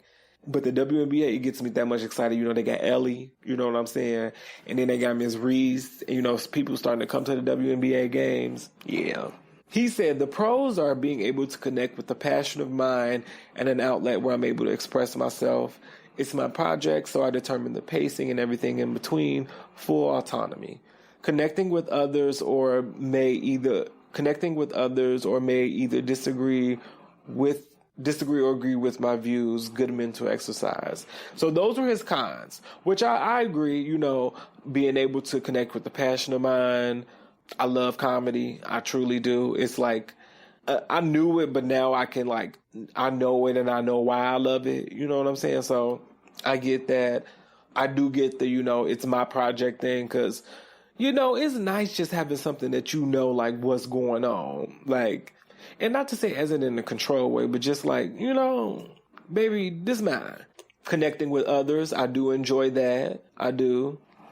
And he says cons. Making enough time and prioritizing / balancing your schedule. It's one thing that can make or break a dream. Didn't I say that? But yeah, I definitely agree with that. You gotta prioritize things. You have to. He also said, being a creative to me is what everyone is at heart, even if they don't know it. A creative creates art. Art comes in various forms, and every human is a master of some sort. I said, yes. Everybody is a creative in their own way. Some people tap into it. Some people truly just do not. I really wish most people would. And I think it's because I'm just all for creativity. So when people, like a friend of mine, she trying to find like second income, And like, I was telling her like, girl, like you got that camera, you should start doing more stuff. And I understand her. She's like, I just want something a little bit more like another part-time job. But I would love for her to like, you know, work with that camera more. You know what I'm saying? So shout out to you, Jordan. Another friend of mine, her name is Cora. She's a visual artist. She said, pros to being a creative. I can look around at all my art and say that shit is mine. It feels powerful to be able to make something out of almost nothing. Being able to translate an idea into a concrete piece of an art is an incredible feeling that I am very grateful to have. Love it. I feel it. Honestly, it's like when I tell a joke that land, for real, it'd be like, yeah, I did that. You know, I don't know. Or like when I have a good improv scene that people enjoy, it's like, yeah, because we really like was honing in and we created that. And to know we created it off the spot. You know what I'm saying? Cons of being a creative. Our society doesn't value the arts enough to give artists a way to make a livelihood. It can also be frustrating when people can assume it's easy to be an artist. For me, as a visual artist, it is confusing and annoying when people assume that I can just draw anything at any time. I feel that. I get that. I feel the whole people don't make it away. Because, like, that's the thing with work. Like, annoying now. Like, I tell them that, you know, shit, I ain't gonna lie, I can't be there when y'all always want me to. But of course, sometimes I gotta be there and miss out on something because I gotta get my bills paid because, you know, my creativity is not yet paying the bills. It will soon, you know, I got hope and I got faith. Yeah, so I definitely understand that. And I do get what Cora's saying when people assume that it's easy to be artists. That really does piss me off. And that pisses me off in so many ways because as somebody who went to school for it and like truly like studying stuff, again, some people are just looking at it for money and some people are looking at it for validation. And like, I hate to be this person and I hate to sound like bougie or whatever, but like those people make it hard for the people who truly are doing this to create good art. You know what I'm saying? I don't know. It's frustrating. Same with comedy, how like everybody get on TikTok and think they funny. And I'm like, I hate to say this, boo, not even trying to be mean, rude, or disrespectful. You not funny. You just own TikTok and you can do 15 seconds, but you can't do 15 minutes in front of a crowd. You know what I'm saying? So it's just like, I don't know. That is frustrating. I get that, Cora. And then I asked, what does being a creative mean? And they said making magic, authentic self-expression, and having a widely active imagination. And I was like, yeah, that's how I feel. And they used some of the words I used. I said imagination. I did say authentic, not in those bullet points, but like I do think I think also falls in under respectful. You know, like you got to be authentic to what's going on. Like, don't grab low-hanging fruit. You know what I'm saying? And then also, I asked her that, Cora, what are your pronouns? Damn, I need to start asking people their pronouns. I'm going to say they. I just say they until I fully know. I feel like we're women, she, they, but I don't know. How do my intersections of identity affect me as a creative? That's the question I asked her. I've always felt a little bit different from my peers and have oftentimes struggled to express my thoughts and feelings. Visual art is an amazing way to capture different emotions and snapshots of my life in a way that makes sense to me. Thank you, Cora. I love that because that's another thing being an artist, creative, when you have different intersections. Like for me personally, being a Black queer man makes being a creative not harder, but like it's of course rewarding and fun because like, especially like in terms of comedy, like I have an audience I, love to connect with, but then of course you got the audience who, because of your intersection, who like kind of not even just distance, because that's fine, but like goes out their way to disrespect you because they don't like what you're saying. But even though you're being authentic in what you're expressing, you know what I'm saying? Now, it's the difference if you're being harmful. Like, you know what I'm saying? And I just say that for instance, like I'm a Black queer man and I tell those jokes. And when I go to open mic nights, I ain't gonna say just white men, but the straight men just get so uncomfortable. I'm like, I just listened to you talk about cum for the last 5 minutes. And between the 3 of y'all that just went up, I've heard about 20 cum jokes and jerking off jokes. I'm finna talk about sucking dick. It's okay. It's fine. You know what I'm saying? But it really, don't bother me too much no more. So it's like, it's whatever. Thank you for that, Cora. I appreciate that. I feel like, too, she said something. I've always felt a little bit different from my peers and officers. So I feel that. Feeling different, and like that's why I really enjoy improv, because it allows me to be silly and a little goofy, but also still be real. Like I've always been that type of person. I feel like that's why people always label me as like, oh my God, you're too much, da, da, da. And I'm like, no, I just like, I know how to creatively express myself, and like I can do it physically or, something like that. And I don't know. I enjoy that, Cora. And then I asked a friend of mine, her name is Bree. She's a YouTube content creator. And her pro and con were the same thing. And so she said, being the star of your own show. And I said, yes, I understand this 1,000%, because the pro is being the star of your own show. So you have all the creative liberty. You can do whatever you want. You can say whatever you want. You can edit however. You can literally make your platform whatever you doing, however you want. But then the con is, depending on if you have a team or not, that is going to be all on you. And like that can take a toll on you, especially the up and coming people who are trying to do this.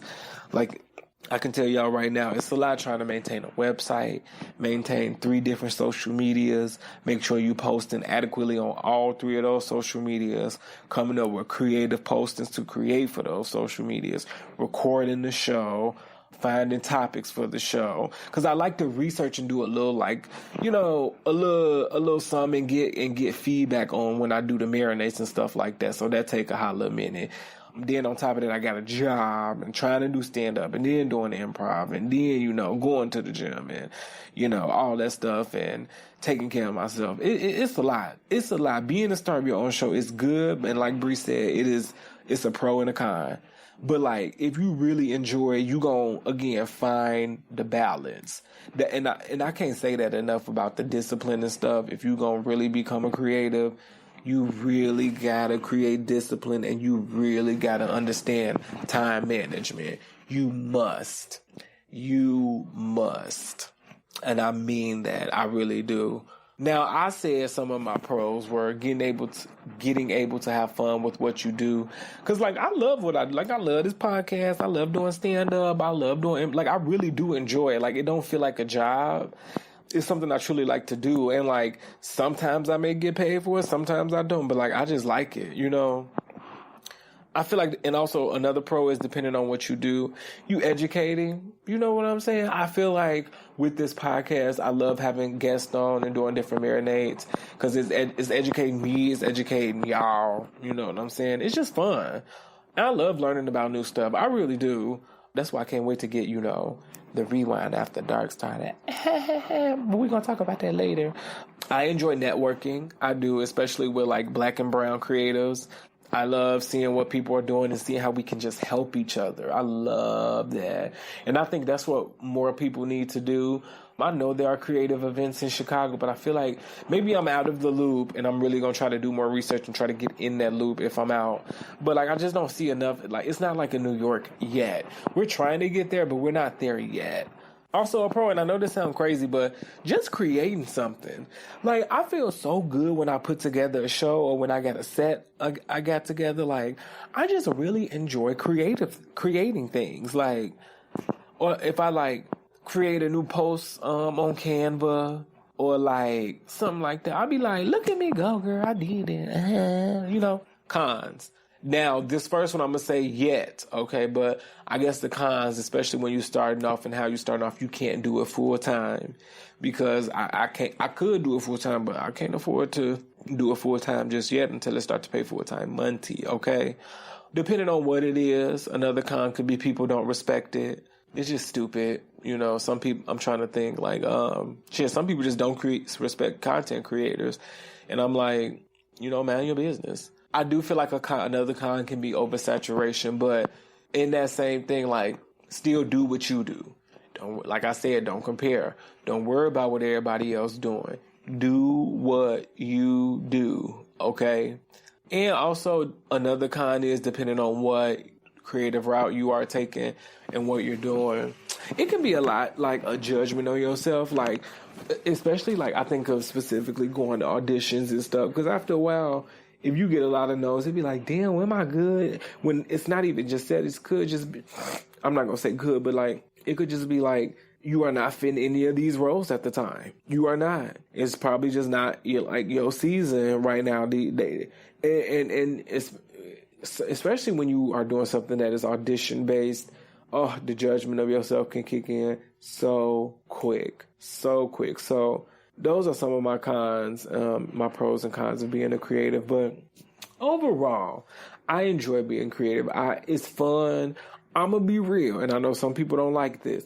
It's a little unpredictable, which is kind of what I like. Because, like, I don't know when I'm going to have a show. But when I do, it's fun. You know, one week I could have 2 to 3 shows. One week I could have 1 show. For a few weeks, I could have no shows. You know what I'm saying? It's just, like, I don't mind it. I guess because, like, that's the theater in me and the flexibility. And, like, I just also, like, I don't like having a set schedule, if that makes sense. Like, I don't like doing the same thing every, like, 9 to 5, then da-da-da, then and then repeat. I don't like that. That just doesn't work well with me. So I like the unpredictability of it all. I really do. And I know that's crazy to say. I like connecting with people. I like making people laugh because that's what warms my heart. I enjoy being a creative. And, like, to those out here who doing it for the right reasons, and, like, no shade to y'all that just want the financial gain. Y'all do what y'all do. But to those who really out here trying to tell stories and showcase narratives and to, you know, really impact people in a positive manner with their art and not just for, like, monetary gain and things like that, keep it up. Keep it up. Because you going to get yours. You going to get yours. Because you putting greatness into the atmosphere and it's going to give it back to you. Okay? Don't even worry. Don't even worry. To people that want to be creatives, again, I'm just going to say, do it, but just keep some of those things I said in mind. The discipline, the time management, the research that goes into it, the actual crafting of it and when to do it. You know, just think about all those things and before you decide you want to hop in, you know. So yes, I love being a creative though. It's fun. It's fun. And if you have some creatives you want to recommend, please send them to me. The only 2 people I thought of, and there's tons of creatives like the musicians and stuff, but like only people I could really think of, like in terms of like I was like their journey and shit. If you know Hey Friend Hey from YouTube and like know her from then to now, I really don't. I found her on the Friend Zone podcast, so I found her like kind of after YouTube. But like I feel like she has had a great creative journey, and like there's been ups and downs, and like I love if you listen to the Friend Zone and she talks about it and things like that, because she really, really took that journey to be a creative. And she's passionate about fostering like creative environments and things like that. Another creative I said is Tabitha Brown, because I was listening to her on NPR and she was talking about how like she went from posting those vegan videos because like she had started being vegan because I think if I'm not mistaken, I think she said they had to do a diet change or something with her, and then now it started going into what it is now, and like now she got a cookbook and things like that. Like I feel like those 2 like really displayed a great creative journey, and I think it's something to look at. I know there are more. I just really couldn't think of any. Because I'm trying to think. There's this one creative I follow on Instagram. I don't really know what she does, though, but I'm just enjoying following her. More to come on her. Really love her. So, yes. Be a creative if you want to be a creative, you know. Create for the right reasons. Okay. Thank you for that marinade. Oh, my God. So, now for the top 5, where I'd like to list my top 5 whatever, okay? 5, 4, 3, 2, 1, 0. This week, I decided to do my top 5 music videos. Now, this is top 5 music videos of, like, I don't want to say all time, but like top 5 music videos that like, I'm just going to say my top 5 music videos. And I guess I'm going by the most impact they had, how I always remember them and things like that. And I know some people may not understand this list, but like, I guess I just got to explain it. So top 5 music videos. Number 5, one of my favorite videos, which these all are, the More Than a Woman video by Aaliyah. I watched that video a lot. I thoroughly enjoy it. It is so aesthetically pleasing. I love the dancing. I love the way she looked. I love the background of it. It's like her riding the motorcycle. I love that it was, of course, you know, the last video released after fucking Rock the Boat. I just got a vendetta with Rock the Boat because, you know, it's the video that really, you know, did what it did. But I love that video. I was obsessed with that video. I still am obsessed with that video. I don't even know who directed that video, but shout out to you. I just loved that video. It was just so good. I'm probably going to watch it later. Number 4. Now, I understand he's trash, but this video is one of my favorites, and I know I'm more supportive of the group than the nigga who formed the group. So, of course, I'm talking about Diddy on the butt. My favorite video, Damage by Danity Kane. I love this video, still do. Definitely learned the moves to it, okay? And most of these videos on this list, I probably knew the moves to. I love that video. It was so pink, so gay. I love seeing them dance. It was so cunty. Like, I think that's why, and I think that's when, like, I feel like every time it was something I was like, yeah, I think I might mean yin because I like this shit. Like, I love the video. Like, I love the dance and love the outfit. And it was such a simple video, but like, I love that video. That was a video I had on my PlayStation Portable. Remember the PSPs? Y'all remember them? That was the video I had on there. Number 3, the Umbrella video by Rihanna. I remember watching that video and I know people like, that simple ass video. I don't know. It was just everything to me. And I think that's when because I tell people all the time, I also thought Rihanna was going to be a one-hit wonder. And that was the video I was like, oh, Rihanna. Okay, got it. The Umbrellas when I think it's also the impact that the song itself had. So that's why I liked the video. And of course, that was at a time where, you know, people really enjoyed videos. I just love the whole, maybe it's the corny in me, but this was even before I knew I liked theater and musical theater. The whole dancing in the rain aspect is just so like, I don't know why I love that. I do. So to see her like dancing and stuff in the water and stuff like that. And then it was at one point she was dancing with the water. And I was like, this is so, yes. Like, that's all I could think. And I think also these videos probably just might be like a lot of videos where I was like, gay little PJ was just like, oh my God, this is fierce. Like, you know what I'm saying? So I really love that video. Number 2, y'all, I had this on my PSP as well. I love Promise by Sierra. I love that video. It was just so like, I don't know. I can't even explain to you. Another video I watch when I'm like on YouTube and stuff like that. Cause it's just, I love Sierra's dancing. I love the backdrop, the black.